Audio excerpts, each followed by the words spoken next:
Happy New Year, guys! With the new year, many of you might have weight loss and getting healthy on your mind. So today's video, I'm going to share with you 3 tips on how to find the right diet for you to achieve all of your weight loss and health goals. Hey guys, welcome back to Ledford. I'm Serein, certified health coach, and half of Ledford, Chris, certified personal trainer, is the other half, and we'll be back here on Sunday with a guided beginner's gym workout. This video is my 3 tips on how to lose weight by finding the right diet for you to achieve all of your health goals. Tip number 1, choose a diet that you can actually stick to. I know this sounds super simple and basic, but it's the truth, and you have to be honest with yourself in this moment. Example, oftentimes people get supercharged and motivated to start losing weight and picking an extreme and aggressive meal plan diet like a juice cleanse. Now, while I don't believe in juice cleanses, I do believe in giving your digestion time to have a rest and a break and stop from working, but that's a whole separate video. Extreme diets, aggressive meal plans, and major calorie restrictions are not sustainable and will often lead to relapse, burnout, and gaining all the weight you lost plus some. Trust me, I've been there. Being too restrictive and too aggressive oftentimes leads to burnout, leads to resentment, feeling miserable, and just not feeling good or being able to sustain this way of life, which leads you to fall off the wagon and go back to your old eating habits or old health habits, which often lead to more resentment, self-loathing, and just guilt, which is a vicious cycle. You want to pick a plan that you can actually stick to and create a lifestyle around. Now, when it comes to trying a new diet, be realistic about it, look at what it entails, and of course it's going to be hard. Of course it's going to be challenging in the first 30 days. You're going to need to take about 30 days to 60 days to really allow your body to readjust your taste buds, and learn to eat in a new way. So you'll have to track, you'll have to read labels, and you'll have to do your research. But realistically, juice cleanses, crazy detoxes, and severe calorie restrictions are not sustainable and should be avoided. Tip number 2, eat real whole foods with any diet. Now, this seems very obvious. Once again, you want to eliminate processed foods, you want to eliminate excessive refined sugars. Any diet that is selling you a product and makes you feel like you have to continue to purchase these products in order to sustain this diet is not sustainable, realistic, or going to be effective, because it's not teaching you how to eat on your own or be able to live your life and go to restaurants and still enjoy social activities. Even with a mostly whole food diet, you're going to probably come across a moment when you're running late or you just are out and about and you're hungry. For example, you run into Whole Foods and you're currently practicing a low carb, no sugar, high fat diet. Many of you guys might know that as a ketogenic diet. And you look at the bars section. You pick up a bar that's labeled good fat. On first look, it looks like you're only eating 3 grams of net carbs, which is in line with your macros plan. It also looks like all of the ingredients are relatively natural and you can read them.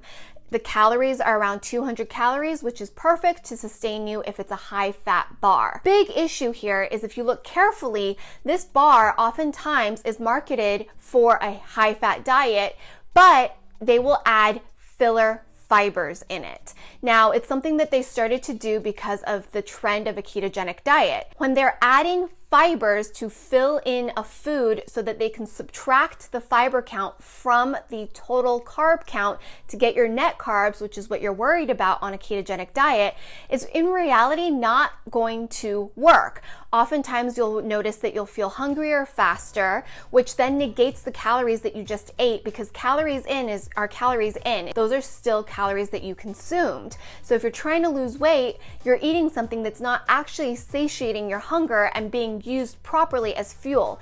And more detrimentally, if you're doing a ketogenic diet in this situation because of being pre-diabetic or diabetic, then this could really throw off your blood sugar. So oftentimes we're not properly reading the nutrition label, and even though something sounds like it's a whole food and it's using all natural ingredients, it's not necessarily giving you the accurate macros of the product, because they're doing these marketing tricks to make it seem like it's less carbs than it actually is. When in doubt of an ingredient and what it's actually in there for, you should skip it. Better option is go to the hot food bar. You can pick up a grilled salmon, some Brussels sprouts, and maybe even some avocados, or go to the produce section and buy an avocado or a packet of almond butter that has no sugar added.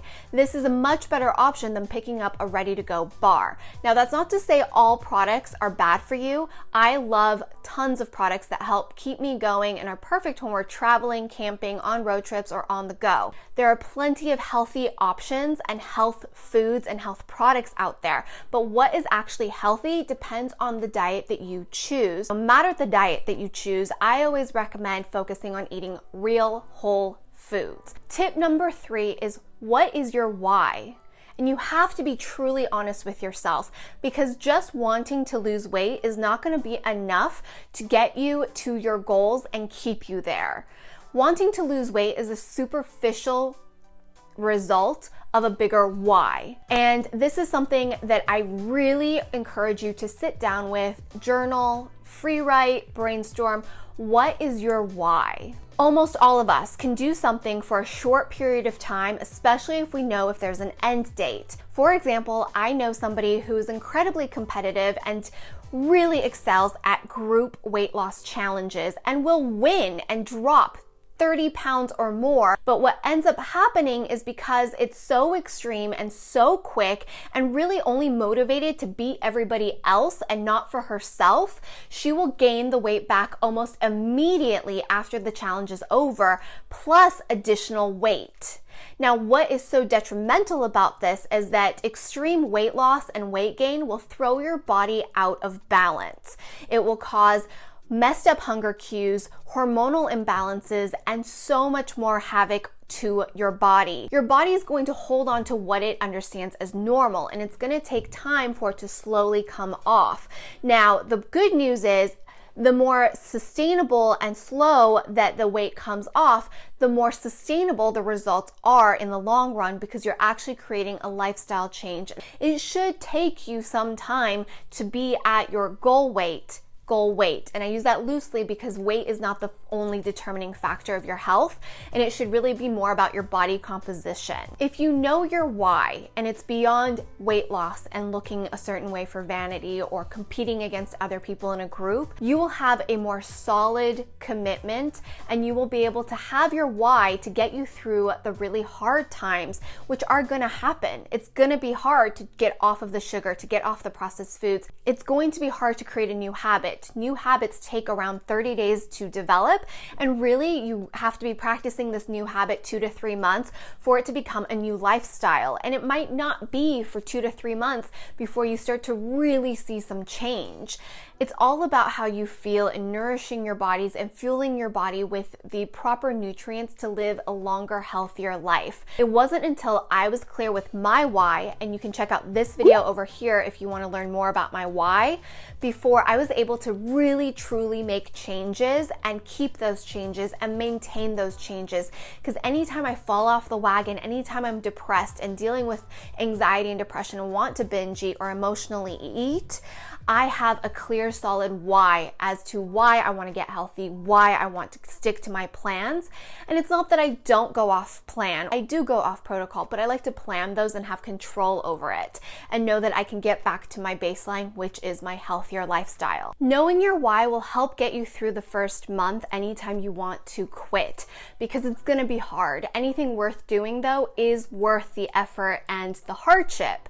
And I promise you, after the first month, it'll become more of a habit in month 2, and by month 3, it is your new lifestyle, and it's worth it. These are my main 3 tips on how to choose a diet that's going to work for you to help you lose weight and all of your health goals. Number 1, know your why. Whenever you're starting a new plan, a new goal, a new lifestyle, know your why. Number 2, know what you're putting in your body to fuel your body. Always be very questionable about ingredients you don't understand. If you don't understand it, avoid it, or do the research and figure out what it is. Be realistic with the diet you choose. Pick something that you're going to be able to sustain and that you enjoy. If you hate fish, becoming a pescatarian is probably not the best choice for you. At the end of the day, all diets work. You just have to stick to it. If you enjoyed this video, make sure you subscribe and give this video a thumbs up. It really helps out our channel. If you have gym anxiety, make sure you check out Chris's last video over here. Check back every Sunday for workout videos with Chris and every Wednesdays for health and cooking videos with me.